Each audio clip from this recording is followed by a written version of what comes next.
I'm ready to take on these rematch bosses again, but this time around though in the actual Colosseum itself.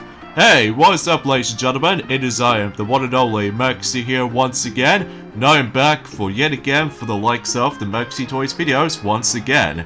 So ladies and gentlemen, welcome back for some more of Let's Play of Kirby and the Forgotten Land for the Nintendo Switch.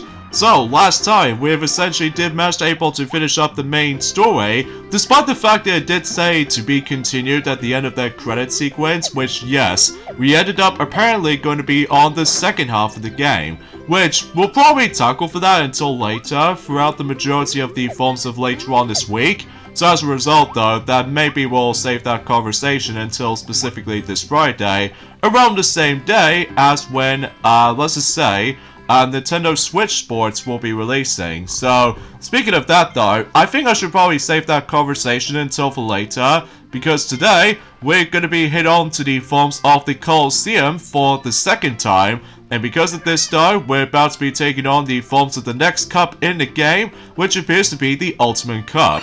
So for those of you who've ever played the arena before, to be more specifically, if you already fight against with the previous bosses already, well, you know the drill. But before we do that though, let me go ahead and purchase those two of those life up bottles, which means, as you can see on screen, on the top left corner of the screen, as you can tell, my health has been doubled. So this means, about the fact that the matter is though, is that out of all the actual power-up bottles, as far as I did manage to purchase, I think to me, that Life Up is certainly without a doubt the best bottle you can obtain. Especially notable that, like I said, you can able to actually claim yourselves the forms of your double health. So in this case though, you can able to actually guarantee that you can make actual bosses a lot more easy to manage. Well, for the majority of the forms of the normal bosses at least. So, and as far as the second half of the game is concerned though, well, we'll probably talk more details about that if we dive right into that particular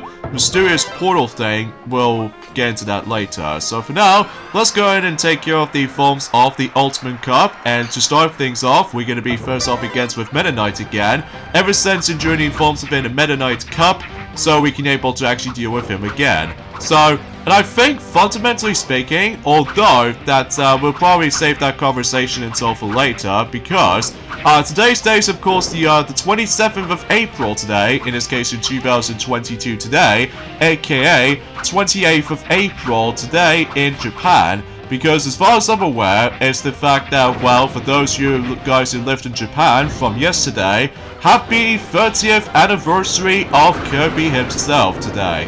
For the sake of the forms of, well, technically yesterday in Japan. So as a result though, yeah, I can't even believe Kirby is now 30 years old recently. So because of that though, yeah, he is such an adorable character as always, especially noticeable about the fact that I can totally see why a lot of people seem to become a huge fan of Kirby, including myself. While I was expecting if I was trying to able to get myself a lot of merchandise based off from the Kirby series, to be more specifically with all the clothings as well as the forms of candy, sweets and all that stuff, but unfortunately though it's been abandoned. Well, I still managed able to get this cute Kirby Minifigure back in 2008. Like, jeez, it's been 14 years ago since I actually last had the mini Kirby figure, which I'm presuming that I can able to actually insert my finger into one of those holes in particular. Think of like a finger puppet or something like that.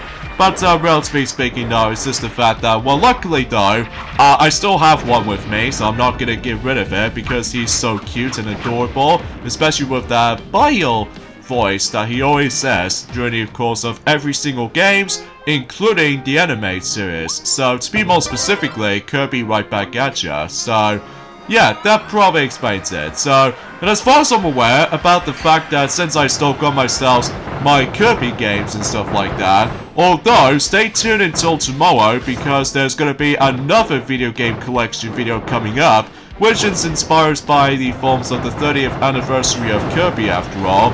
So in this case though, that'll be stay tuned until tomorrow.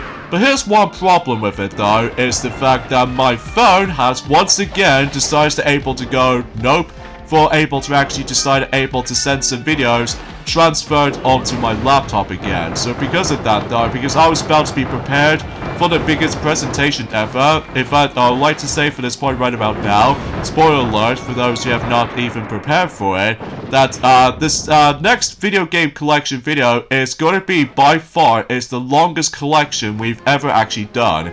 Well, mind you, unlike the forms of how it does it on, let's just say, Sonic's 30th anniversary collection, since about almost a year ago, that the reason why we have to go a bit quick and short compared to the forms of how it does it on any other game collection updates is because, you know what I mean, what Sonic is like, you know, he doesn't like waiting around, and he'd rather be onto the adventure, and he's always been fast, and all that stuff, so...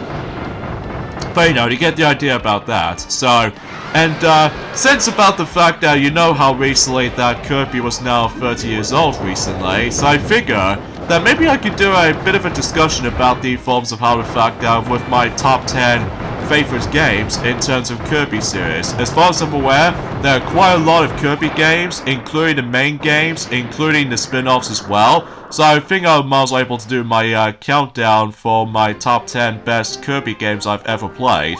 So let's start from number 10, as far as while this is going on. Number 10 goes to, I would say, Kirby 64 The Crystal Shards. Well, because obviously I do enjoy it, especially noticeable about the fact that I just love every single aspects of the game, including with the introduction to the actual copy ability combinations and stuff like that, which that was before when Kirby Star Allies exist, and yeah, that's pretty much about it. Despite the visuals look a bit dated, but regardless of such though, it is certainly without a doubt one of the coolest Kirby games I've ever played. And number 9 goes to, I would say, Kirby and the Amazing Mirror for the Game Boy Advance. Well, usually relatively speaking, because I can able to enjoy the game on the go, and thus I really enjoyed the Metroidvania type of gameplay, especially noticeable this is almost like an open world Kirby game, so as a result though, I managed to able to enjoy that.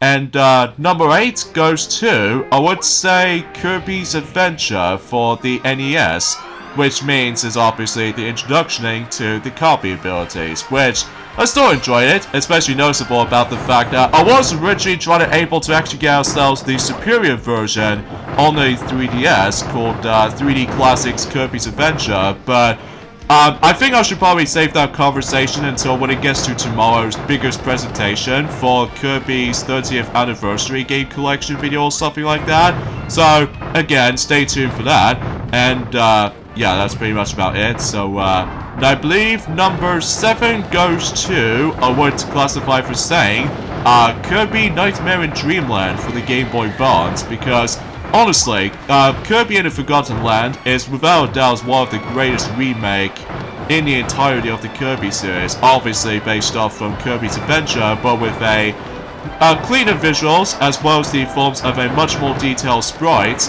and as a result though, they've managed able to get copy ability hats for the sake of based off on the forms of, well, Kirby Superstar. So, yeah, you probably named the idea about that.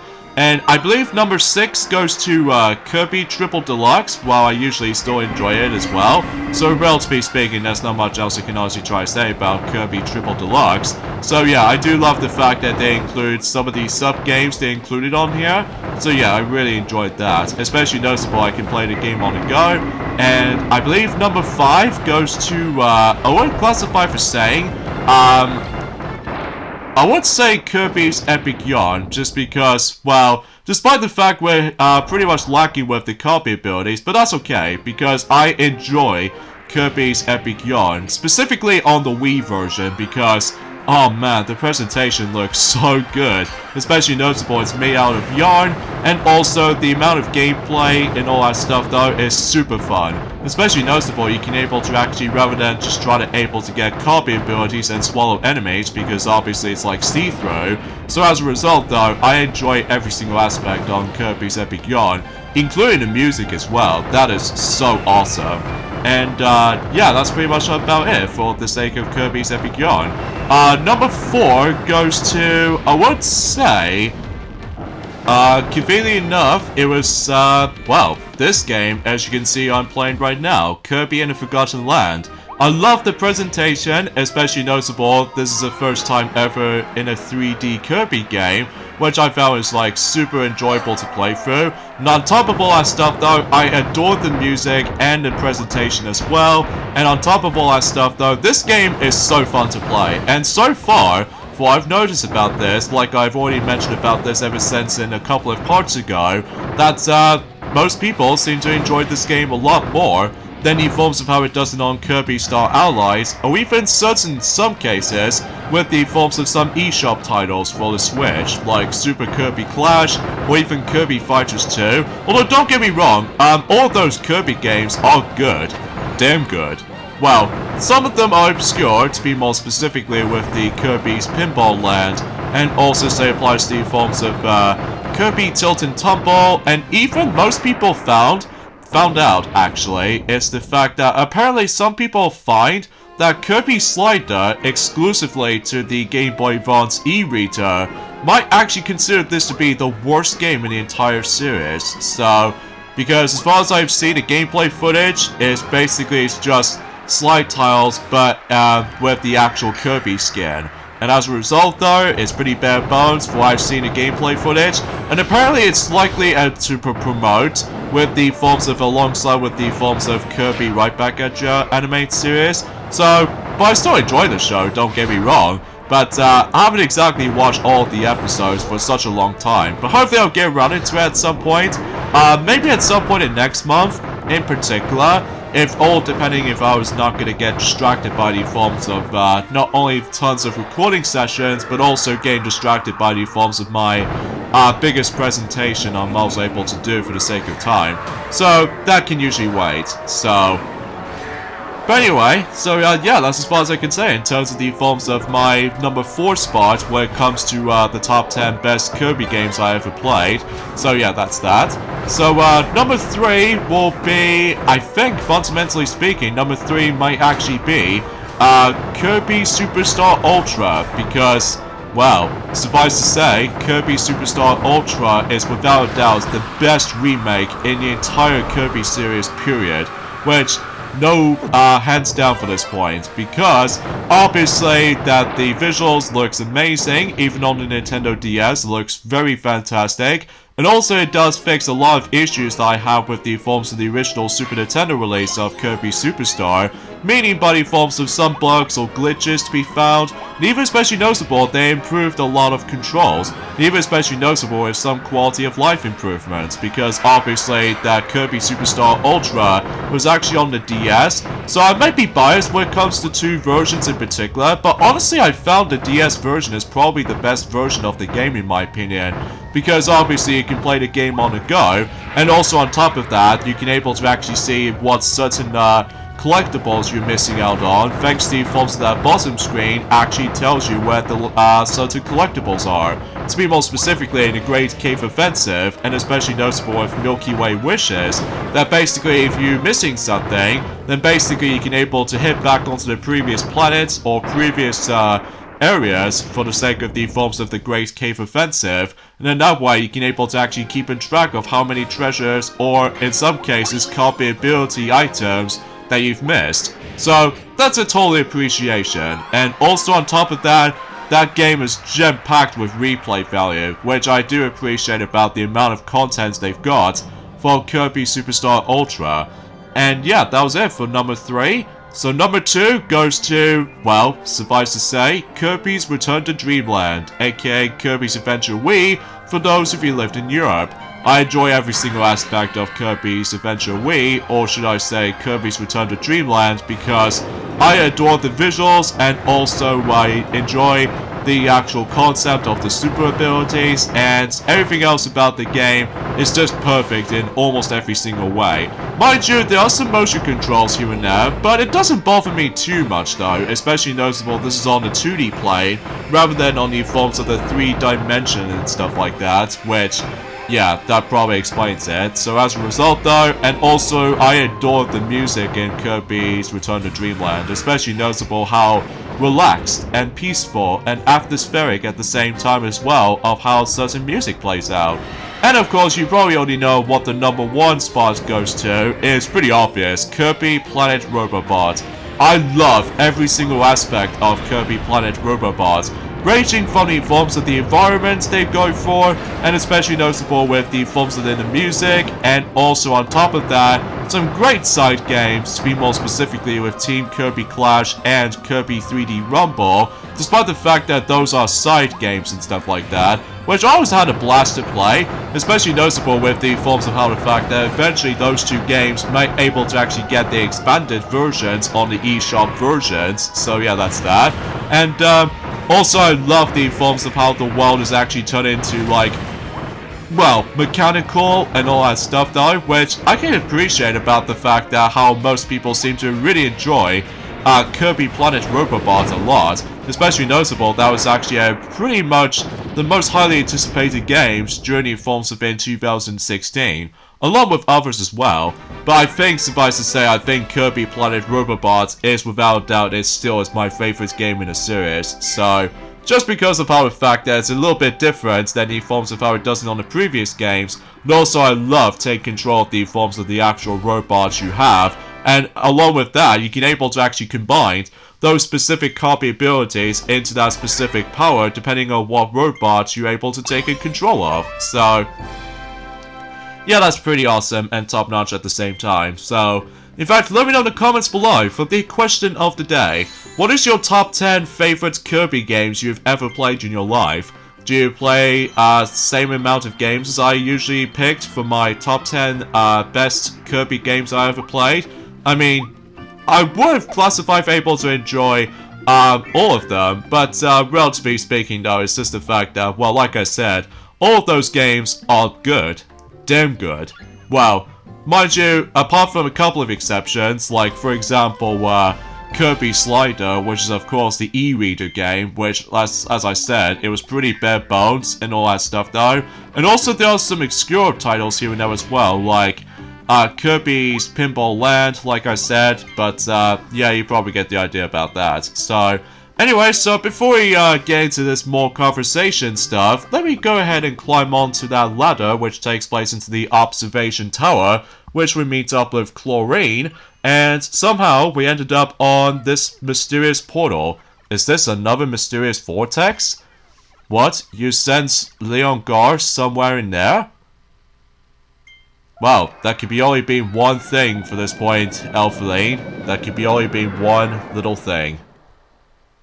And apparently we're about to get sucked up into the actual vortex as we go. Oh, what's this place? Oh my gosh. This feeling, is this exactly how it felt when I was absorbed by my other half? Feto Elphalus. It's possible that after that big battle, Leon Gar became trapped in this strange place. Come on, Kirby, we have to check it out. So in this case, welcome to, presumably, the true final world in the game, Isolated Isles Fargo Dreams. So that's what this place is called. So, anyway, but before we deal with this world though, we need to save that specifically until this Friday. Let me quickly double check on something, because I seemed able to actually missing something before we do anything else to be more specifically. Well, thankfully you can able to hit back there again, and I believe Chlorine is actually, I would say, climb back down or something. Hell yeah, Kirby. Been a while, hasn't it? I didn't get to say it before, so thanks for saving King Dedede. Speaking of, he seemed to really like this town.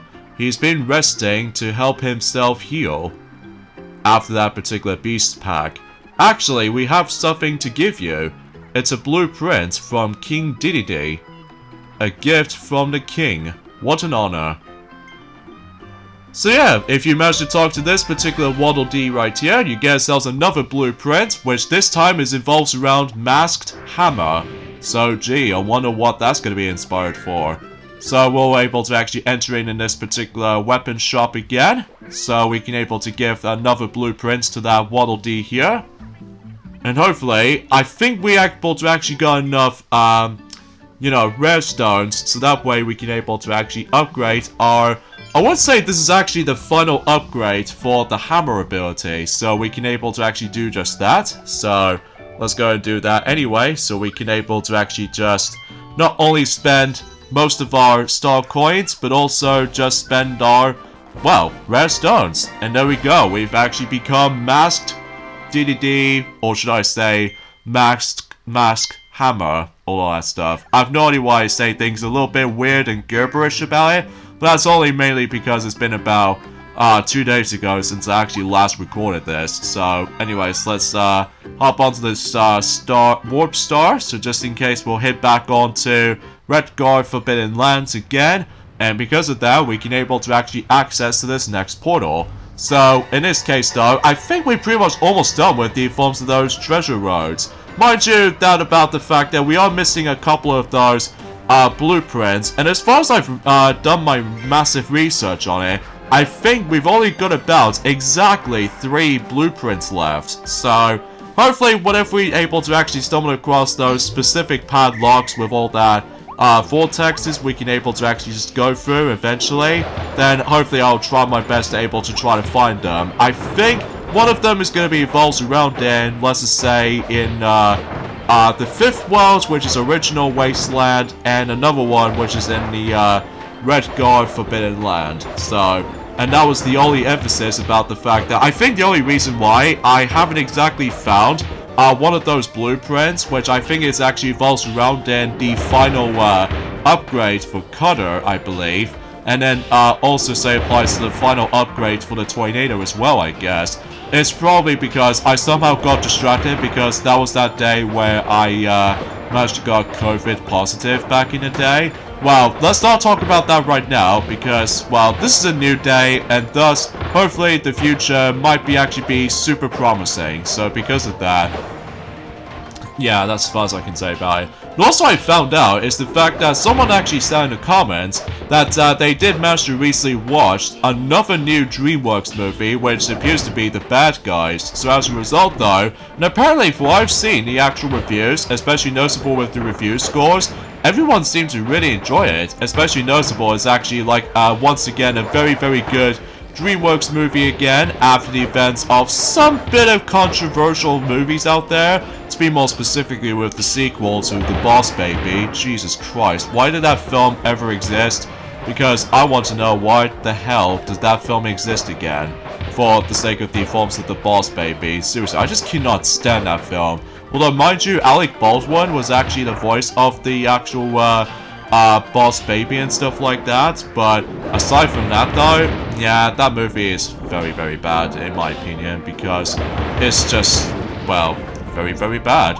So, I digress. So, yeah, that's as far as I can usually try to explain for this point, guys, because I was expecting if I was trying to mention something else, but I think that's as far as I can say about it. I was literally off by 19 seconds so that I can able to beat the target time, and thus, as you can see, that Elfeline is now finally joining the actual ride on the Warp Star now, because, get it? Because we actually rescued him ever since and during the course of, well, ever since he forms of that particular thing itself. So, anyway, so that pretty much takes care of it from here. So, yeah, it looks like one of those, you know, vortex counts for the forms of this particular world has been increased. So, that's something is usually, as far as I'm usually concerned with that stuff though. Although, originally, I was trying to able to actually finish the video off by showing you guys, let me just show you something quickly, and that is the fact that you can able to actually go inside Kirby's house. Oh, bless, it looks so cute, especially noticeable when he was sleeping. That is so adorable, especially noticeable, that really helps because that actually regenerates my health. You know, kind of like the same thing as the forms of how it does it on Paper Mario. Even Paper Mario the Thousand Year Door as well. Because in those two games, you can also just manage able to hop onto the bed. And then basically, if you get into the bed, Basically, it actually regenerates your health if you're having a hard time with bosses or enemy encounters. So anyways, let's spend on 1000 star coins here because we can able to actually just do something with this particular Waddle Live. So in this case, we've managed to, I would say, we did upgrade something. So in this case though, I think you have to upgrade this Waddle Live twice. So in this case, we did one time, and I think we can probably do this again until later. So anyways, enough about that. Let's head back onto the forms of that particular warp star up there. So even though I was originally trying to show you guys those specific mini games, but I think I should probably save that until the later time. So with that being said though, we'll get endings off this point right here. So join me next time for more of Let's Play of Kirby and the Forgotten Land. That is the fact that we're about to explore the final world in the game, which is Isolated Isles 4Go Dreams, by going through 4Go Plains, which I think is actually the first level on this world. So yeah, I'll see you guys until this Friday. So yeah, later fellas.